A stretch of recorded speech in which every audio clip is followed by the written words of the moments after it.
사람에게는 참 놀라운 부분이 있는데 한없이 간대하면서도 한없이 악할 수 있는 부분이 사람에게 있는 것 같습니다. 리처드 랭엄 교수의 연구에 의하면 사람은 그 삶의 많은 그 시간을 통하여서 공격성이 발달을 두 가지로 하였는데, 하나는 누군가 나를 공격하면 공격하는 것과 내가 또 먼저 공격하는 일들을 사실 구별하여서 나누기 시작했다라는 거예요. 그래서 사람은 동물과 달리 나를 공격한 것에 대하여 반응하는 것은 내가 주도적으로 공격하는 것에 비하여 조금 작다는 겁니다. 그러니까 그나마 좀 이렇게 평안하게 산다라는 거예요. 근데 사람이 한번 주도적으로 공격하면 혼자 하지 않고 자꾸 무리를 지어서 하는 이 동물적인 습성이 그대로 있다라는 겁니다. 그래야 이길 수 있기 때문에, 그래야 이 자기 정당화가 되기 때문이라는 것입니다. 그러고 보면 우리가 정말 사랑의 연합도 할 수 있지만 미움의 연합도 할 수 있는 존재라는 것이 사실인 것 같습니다. 우리가 하나님을 기쁘게 하는 연합도 있지만 사실은 내 안에 그 반대의 연합도 있다라는 거예요. 우리한테 제일 힘든 게 뭐냐면 누군가 불평하고 원망하고 이 미움의 연합을 시도하려고 동의를 구하고, 그리고 그런 이야기를 쏟아낼 때 하지 마세요, 그거 안 됩니다 라고 말하는 용기가 결코 만만치 않습니다. 왜? 가깝기 때문에, 그리고 늘 만나기 때문에. 어떻게 보면 이스라엘 집회가 딱 지금 그런 상황 아니겠습니까? 그 레위 첩의 그 시신을 한 조각씩 다 받았잖아요. 누구는 머리를 받고, 누구는 발을 받고, 누구는 팔을 받고. 얼마나 끔찍한 이야기예요. 그랬으니 그 이스라엘 지파 전체가 지금 뭐예요? 베냐민 지파를 향한 이 미움으로 일어나기 시작한 겁니다. 재밌는 것은 8절에 일제히 다 일어났다 그랬고, 11절에 보면 이스라엘 모든 사람이 하나같이 합심했다 그랬어요. 여러분, 사사기에서 이런 말씀 본 적이 있나요? 이스라엘 12지파가 일제히 일어나서 하나같이 되었던 적이 사사기에 있었나요? 없었습니다. 정말 블레셋이 쳐들어오고 거기에 모압이 쳐들어오고 그랬을 때 정말 일제히 합심하여 일어날 사람들이 안 일어났었어요. 근데 언제 일어나느냐? 미움으로 일어나요. 미움의 연합이 일어난 거예요. 그 연합은 참 좋은 거죠. 근데 뭐도 있어요? 미움의 연합도 있다라는 거예요. 같이 모여서 누군가를 시기하고 미워하고 정오하고 그리고 좋지 않게 말하는 연합도 우리 안에는 참 가능하다라는 거예요. 오늘 이 연합의 대표적인 특징이 뭐냐면 대적을 향한 연합이 아니라 자기 형제를 향한 연합이라는 거예요. 대적은 정말 싸워서 이겨야 되는데 형제는 반대예요. 허물이 있더라도 덮어지고 같이 가야 될 피해 공동체, 그 함께하는 공동체가 되어야 되는데 오늘은 그 반대가 되어지고 있다는 것입니다. 이 모든 일이 다 영적인 나비 효과처럼 그 레위 가정의 첩을 가지면서부터 시작된 이 일들이 이미 시작이 된 거예요. 그러니까 이런 악한 연합, 미움의 연합이 어떻게 시작되냐면 한 사람이 뭔가 시험에 들고 상처받고 어려우면요, 거기에서 이런 연합들이 시작된다라는 거예요. 뭔가 하나님 앞에 옳지 않은 일들이 그 가운데 있었던 겁니다. 레위가 왜 첩을 듭니까? 그런데 그 일들이 그냥 계속 이어지는 거예요. 재밌는 것은 레위가 이 이야기를 이스라엘 백성들에게 이야기하면서 여러 가지 많은 일을 당합니다. 레위 사람 곧 증임을 당한 여인의 남편이 대답하여 이르되 내가 내 첩과 더불어 베냐민에 속한 기브아에 유숙하러 갔더니, 자기가 왜 그런 일을 하게 되었는지 중간의 과정은 다 빼버립니다. 자기가 그리고 이 첩이 왜 그런 어려움을 당해서 죽임을 당했는지, 그렇죠? 그 첩을 구하려고 하지도 않고 그냥 버려둔 모든 이야기들은 그냥 그대로 다 빼버려요. 그리고 그 첩의 죽음만을 강조하여서 사람들을 자극하고 있습니다.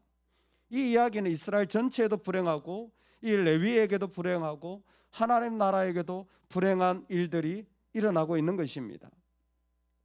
단에서 브엘세바까지 약 250km 됩니다.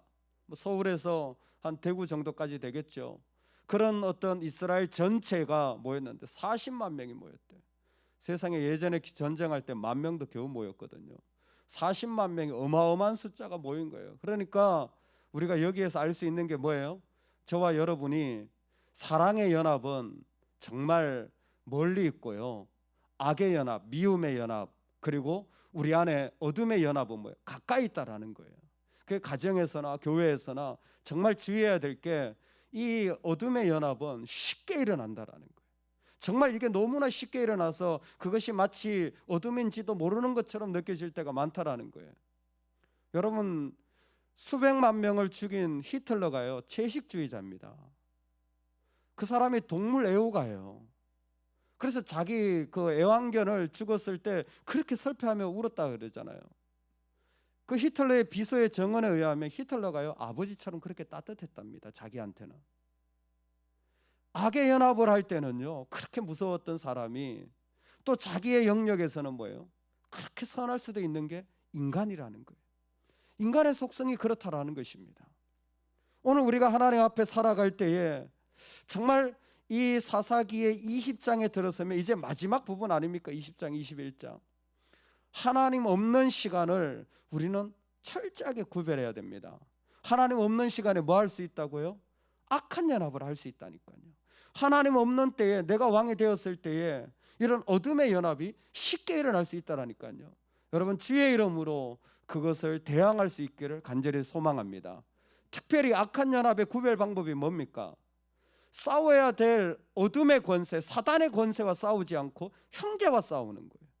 내가 무너뜨려야 될 대상은 여러분 형제나 교회가 아닙니다. 하나님이 아닙니다. 내가 무너뜨려야 될 대상은 누굽니까? 나입니다. 내가 죽어져야 되고 이 땅에 어둠으로 말미암아 무너진 하나님의 나라를 세우려는 일들이 연합인 것입니다. 그래서 로마서에서 우리에게 뭐라고 말합니까? 너는 이 세대를 본받지 말고 오직 마음을 새롭게 함으로 변화를 받아 하나님의 선하시고 기뻐하시고 온전하신 뜻이 무엇인지 분별하도록 하라. 아멘. 이 세대가 제일 잘하는 게 바로 이 악한 연합인 것 같아요. 상처의 연합, 어둠의 연합, 미움의 연합, 형제를 정오하는 연합, 이런 일들을 얼마나 잘합니까? 그래서 요즘은 결혼하면서도요, 미리 법적인 이혼 서류를 준비한다고 하잖아요. 이혼할 때 법적인 서류가 있어야 자기가 유리하니까. 이미 악한 의도를 가지고 악한 것을 위하여 그 아름다운 자리를 준비한다라는 것은 끔찍한 일 아닙니까?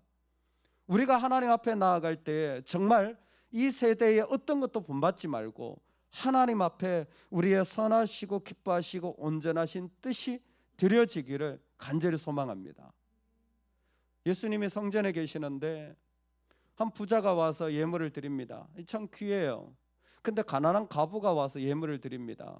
예수님이 뭐라고 하셨냐면 그 둘의 돈을 보고 그 여인은 다 드렸다 그랬어요. 다 드렸다 그랬습니다. 이 여인은 자기가 처한 비참한 상황에 대하여 호소하거나 그것에 대하여 원망하거나 그것에 대하여 아파하거나 그것에 대하여 연합하여서 성전을 전복하려고 한 사람이 아닙니다. 충분히 그럴 수 있는 사잖아요. 얼마나 그 삶에 아픔과 억울함이 많겠습니까? 여성으로 혼자 살아가면서 남자들한테 당한 거라며, 그리고 경제적으로 착취를 당해가지고 자기가 받지 못한 돈이 얼마나 많을 것이며, 그리고 그 사회 속에서 직업 하나조차 얻지 못하는 부조리를 얼마나 많이 받았겠습니까? 근데 이 여인이 관심을 가진 건 뭐예요? 성전에 두렙돈을 드린 거예요. 다 드렸다라는 겁니다. 요아kim 예레미야스가 그 부분을 이렇게 설명했습니다. 그래서 성도는 전 재산을 다 하나님께 바치라는 말이 아니라 두 가지라는 거예요. 하나는 그 여인은 철저히 하나님의 명령을 따랐다라는 거예요. 하나님 앞에 드려야 될 예물, 예전로 하면 뭐예요? 비둘기잖아요. 가난한 자의 비둘기 드렸잖아요. 이 여인은 자기가 드려야 할 몫을 철저하게 하나님 앞에 드렸다라는 거예요. 그러니까 명령을 따랐다는 거예요. 명령을 따른 자가 성전에 있다라는 게 뭡니까? 말씀을 따라 기도했다라는 거예요. 그 하나님의 뜻을 분별한다라는 게 다른 게 아니에요. 믿음의 연합을 한다는 게 다른 게 아니에요. 철저히 말씀만이 내 안에 있고 그 말씀을 따라 엎드려지는 자가 연합했다라는 거예요. 그리고 또 하나 해석한 것이 그 여인은 말씀을 따라 순종했고 넉넉한 나눔을 실현하였다. 자기가 할 수 있는 그 분에 넘치는 이상으로 나누었다라는 거예요. 내가 붙잡기도 바쁜 사람이 그 넉넉한 나눔을 통하여서 예수님은 뭐예요? 다 드렸다고 말하는 거예요. 전 재산을 다 판 것이 아니라 다 드렸다라는 거예요. 그 여인의 중심이 하나님께 다 드려진 거예요. 그 여인의 삶의 자리에 손이 하나님께 다 드려진 거예요. 할렐루야. 여러분, 우리가 있어야 될 자리가 그 자리인 줄로 믿습니다. 내 마음이 하나님 말씀만으로 채워져서 세상의 서운함과 사람들의 말을 이런 것이 아니라 그 말씀의 계명이 나를 충만하게 하여서 그것으로 엎드려져 기도하고 사모하게 하는 그 드림, 그리고 내가 할 수 있다면 하나님이 나에게 주신 것을 내가 가지는 것이 아니라 어떻게 더 섬기고 어떻게 더 나누고 어떻게 더 흘려보낼까, 넉넉한 나눔. 여러분, 그 자리를 통하여 우리는 이 세상에 연합한 자가 아니라 하나님께 연합한 자로 살아가는 은혜가 있기를 간절히 소망합니다. 그러니까 오늘 기도하시면서 누구한테 어떤 선물을 드릴까, 누구한테 밥을 좀 대접할까, 누구를 좀 후원할까, 여러분 기도하시면 좋겠어요. 그리고 또 여러분 하실 수 있다면 우리 교회 중보기도팀을 하는데 중보기도팀도 기도해 주시고 같이 해주시면 좋겠고, 또 제가 어제 인도네시아에 전화를 했는데 그 우리 목사님이 유치원을 했는데 원래 회비가 2만 원인데 10,000원으로 받는데, 왜? 코로나라 애들이 안 와가지고 시작을 못하는 거예요. 애들이 안 와서 10,000원이 부족해가지고 그게 힘들어가지고 할까 말까 그런다는 거예요. 참 세상에 필요한 건 많죠. 근데 그 10,000원도 내기 어려운 부모들이 있어가지고 등록은 해놓고 안 된다는 거예요. 그래서 제가 그랬어요. 5,000원 주고 5,000원만 내면 그 부모들이 할 수 있지 않냐. 다 어려우니까 애들이 올 수 있다는 거예요. 그러면 그 유치원 시작할 수 있지 않냐. 그 유치원이 시작되면 그 아이들을 어쨌든 몇 달은 말씀으로 양육할 수 있으니까, 생각해 보니까 2만 원밖에 안 되는 거예요. 한 명 하는데 4달 교육하는데, 믿음으로. 우리는 못하지만 참 하나님 필요한 곳이 많구나. 또 이 땅에 뭐예요? 저는 기도하는 게 있어요. 우리 사회의 제일 약자가 저는 노인들이라고 생각합니다. 진짜 노인은 인간 취급 못 받는 게 우리나라 사회. 죄송합니다, 표현을 이렇게 해서. 저는 너무 요양원 갈 때마다 너무 안타까워요. 정말 교회만큼이라도 잘 돼 있는 곳이 있어야 되는데, 우리 집만큼이라도 돼 있는 곳이 있어야 되는데 라는 기도도 돼요. 기도할 곳이 많아요. 우리가 열심히 해가지고 섬겨야 될 곳이 많습니다. 사랑하는 여러분, 우리 다 드립시다. 우리가 세상의 어둠에 드리지 말고 우리 하나님께 드립시다. 할렐루야. 그 하나님께 드림으로 말미암아 내 안에 내 영혼도 나의 삶도 주님께 드려질 때 우리는 빛의 연합을 할 수 있기를 간절히 축원합니다. 아멘.